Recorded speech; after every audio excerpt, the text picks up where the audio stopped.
بسم اللہ الرحمن الرحیم۔ تقریباً ہر رمضان المبارک میں ایک چیز دیکھنے میں آئی ہے کہ سوشل میڈیا پر جو سب سے زیادہ کلپ جس چیز کا دیکھا جاتا ہے وہ یہ دیکھا جاتا ہے تراویح 8 یا 20۔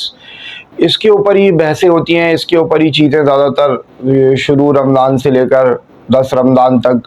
یہی موضوع زیادہ تر زیر بحث بنا رہتا ہے۔ اور اب تو ایسے چینل جو کہ تقریباً جو صحافت کے علم بردار تھے اور جو ملکی خبریں یا غیر ملکی خبریں یا سیاست کی سٹوریز وہ شائع کرتے تھے، انہوں نے بھی اس بارے میں دلچسپی لینا شروع کر دی ہے اور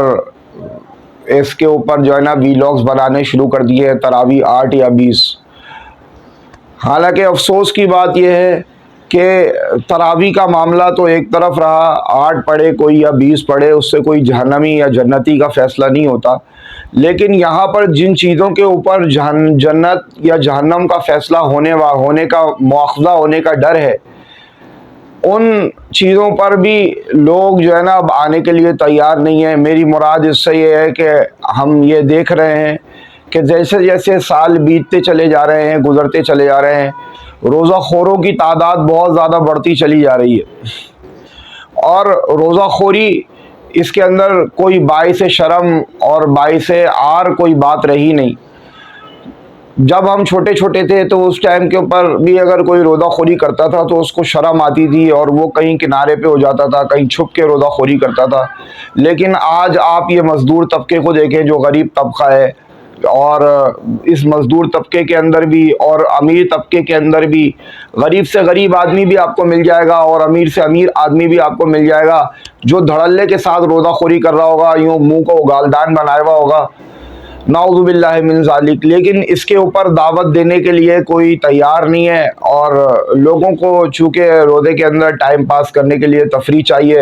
اس وجہ سے ان کو بھی ایسے ویلاگ سے کوئی دلچسپی نہیں ہوتی جس کے اندر لوگوں کو فضائل بتائے جائیں، لوگوں کو اعمال کی ترغیب دی جائے۔ تو شیطان ہر کسی کو مختلف انداز سے مارتا ہے، عام آدمی کو اس کے حساب سے، نیک آدمی کو اس کے حساب سے، مولویوں کو اس کے حساب سے۔ تو میرے بھائیوں، آج کل کا جو بڑا مسئلہ ہے نا وہ یہ نہیں ہے، آج کل کے رمضان کا جو بڑا مسئلہ یہ ہے کہ لوگوں کو اس بات کا احساس دلایا جائے کہ رمضان کا روزہ چھوڑنا یہ اتنی بڑی حماقت اور اتنی بڑی جو ہے نا وہ اللہ تبارک و تعالیٰ کی طرف سے ناراضگی کی علامت ہے کہ اللہ تبارک و تعالیٰ آپ سے ناراض ہو گیا، اس نے رمضان المبارک کے اندر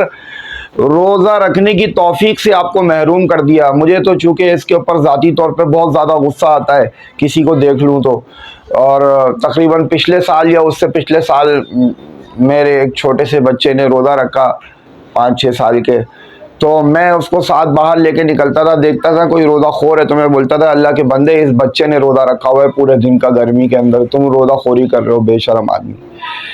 تو اس زمانے کے اندر علم تو بہت زیادہ ہو گیا ہے، لیکن علم کے ساتھ عمل کرنے کی گنجائش یہ ہم میں باقی نہیں رہی ہے۔ اس کی وجہ یہ ہے کہ صحابہ کرام رضی اللہ تعالیٰ عنہم اجمعین جو ہے نا فالتو قسم کی بحثوں کے اندر پڑتے نہیں تھے، ان کا یہ مزاج نہیں تھا۔ ہمارا مزاج یہ ہے کہ دین کو بھی ہم نے کھلونا بنا لیا ہے، فالتو قسم کی اگر بحثیں کی جائے اور جس کا کوئی حاصل حصول نہ ہو۔ اب تراویح 8 پڑھنی ہے، 20 پڑھنی ہے، اسی کے اوپر ساری لڑائیاں چل رہی ہیں، تو ان سے کچھ فرق نہیں پڑے گا۔ ہاں، آپ اپنا موقف صرف واضح کر سکتے ہیں کہ بھائی کوئی 8 پڑھ رہا ہے یا کوئی 20 پڑھ رہا ہے تو وہ اپنا موقف واضح کر سکتا ہے، لیکن اس کو بنیاد بنا کر اس کے پیچھے مسلمانوں کے اندر آپس میں مناظرے کرنا اور پھر نفرتوں کے بیج بونا،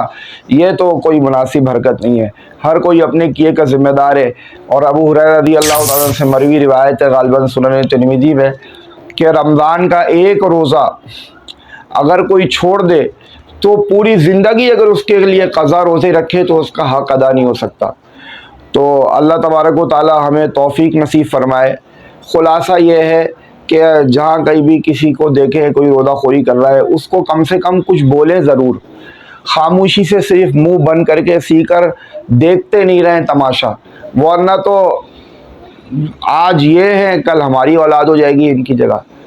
تو نماز کو بھی اہتمام کے ساتھ پڑھے، اعمال کے اندر اہتمام کی شان کو لے کر آئے،